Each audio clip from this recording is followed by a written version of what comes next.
For Reaper Metal Productions, I am Adam of Unbaptized Records, making a brand new video for you today.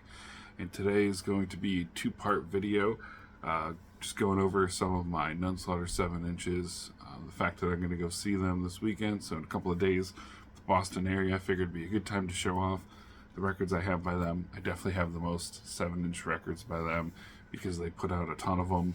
It's pretty much the majority of their discography, and most of them are splits as well, so I'm going to go over all of my Nuns split 7 inches, a couple of regular ones, and a ton of split picture discs, a few that are signed, and then one little bonus split 12-inch that I'll show you at the end, probably a part 2. So part 1, I'm going to go over the couple of non-picture discs that I have, and then the rest are going to all be picture discs. So this is the first one here. This is a split with the band Morbid Devastation, and this is literally the last thing I bought. I picked this up literally like a week or two ago, so bring this to get signed, and this is hand numbered 56 of 100 on red. No labels or anything, so I'm not even technically sure which side's which, to be honest. But yeah, this just was re-released. I believe this already was released, and this is a new pressing, just according to Discogs. So, but I just picked this up from Hell's Headbangers probably, I don't know, like I said, a week or two ago, because that's when it came in the mail. So yeah, there should still be some for sale, but limited to only 100, so get yours quickly. Next we have the split with a band I don't really care for the B-side of, but that's okay. There's a decent amount of bands that either I don't care about the B-side or I just don't know. This is their split with Fluids. So this is pretty cool, like clear with blue. So I do like the color, although again I don't really care for Fluids, as I've made clear in previous videos, so that's fine. Okay, again, next is the split 7-inch with the band Raped Christ, who never heard of before, but I believe I actually picked this up from Reaper's distro at one point. So I had some Bandcamp stuff for sale. It's like kind of almost like a purplish brown, a really dark brown. I don't think it's black. I think it's a dark brown, but kind of hard to tell. And then I think this is the only double I have, this next one here, which is cool. So for those of you who don't know, I'm not sure if all 3 of the Horrible brothers who work, who own Hell's Headbangers, used to work in printing, the printing press. I know 2 of them did, so that would be Justin and Eric. And supposedly this was back in the day when Eric still worked at that printing press. That's when a lot of the die cut covers would be done. So the reason it was so cool to do it then, or it was always cool to do it, I guess, but maybe more feasible, is because they actually had the ability to do it. So especially if you have a super limited release and you have basically the house band, which is Nuns, especially Jim Sadis being alive back in the day. So Jim and Don making a lot of decisions to do these kind of things, which is cool.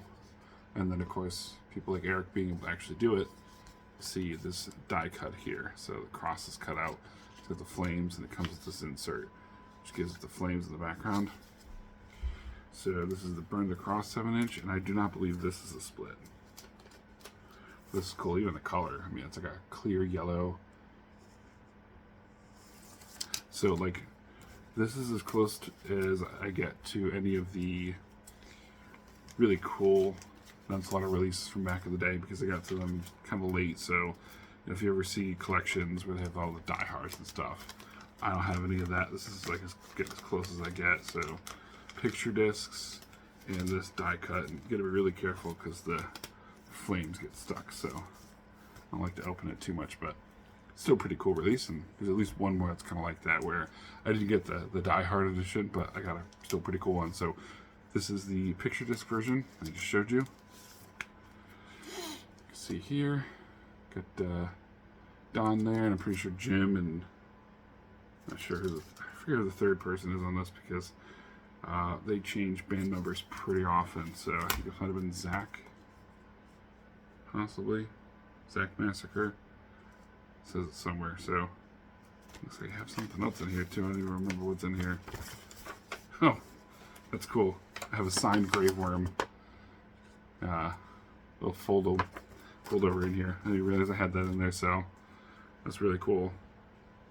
But yeah, I forget who the third person is in this, but you can tell it's Jim Sadis too, because he's got his red pants there, so that's kind of funny. But it's a little cool piece of metal history. Again, I don't know if you can tell, but it's signed by Dawn of the Dead, and the marker I had when I went to that show was just really bad, and it was dried out. So I used one of their markers, and theirs was even worse. So I ended up looking all crappy like that, but that's okay. Next we have the next three, the last three for now, are all picture discs, and I don't believe any of these are split. So yeah, Dawn of the Dead, Jim Sadis, and whoever Deserter is. He's not even pictured in it, so clearly not that important. But this is the Supreme Beast picture disc here. Take it out. Easier to see. It's so sticky. But yeah, pretty cool. I mean, especially like picture disc this small. It's kind of cool. It's just so hefty for a 7-inch. Like, you know, it just adds a lot of I guess unnecessary weight to the collection. For most 7-inches are just, you know, thin little piece of wax and usually a singular insert. You know, we got 2 more to go here. Now this is cool. This is the only picture disc I have signed by both Reaper and Dawn of the Dead, and this actually is a split. So I forgot. I thought I put mostly the non-splits together, but if you can see, Reaper in gold, and then Dawn is up here in silver. But this is the Unholy Grave split. So this actually came out fairly recently, but it says it's from 06. So I'm not sure if both sides are from 06. So, you know, sometimes, you know, a band will record music and then just not use it, and then use it for a 7-inch way later. And, it's not always at the same time that the bands record their split, because, you know, why would they, right? If they just have extra music, you need it for a split. But fun fact, only Unholy Grave, this is the band I got my first 7-inch record by, and it was just thrown in as a bonus. So it was just kind of cool. It was the first one I ever got. So it was pretty good. I mean, it was fine. It definitely wasn't my favorite, but at least I kind of knew who they were before picking up the split. So, but either way, that's cool. And then last but not least for this part 1 is this release here. It's kind of cool. It looks like a newsprint in the back.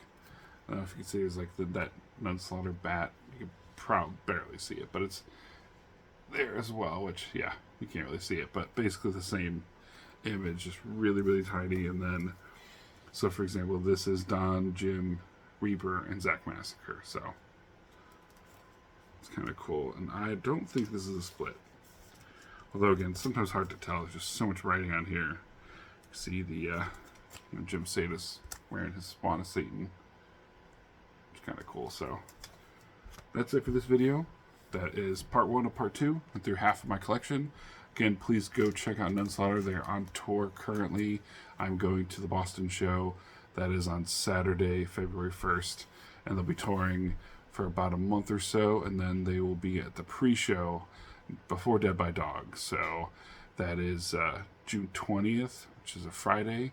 And that is at No Class. So it's them, Mulder, Vincent Crawley, and Headliner to be announced. So definitely be there and bring some stuff to get signed, because the band's pretty cool and they usually, you know, chill and get stuff signed. And I think they have a limited CD that they're going to be bringing on tour, so I'm going to try to snag one of those. So let me know what you thought of these releases, especially some of those split bands.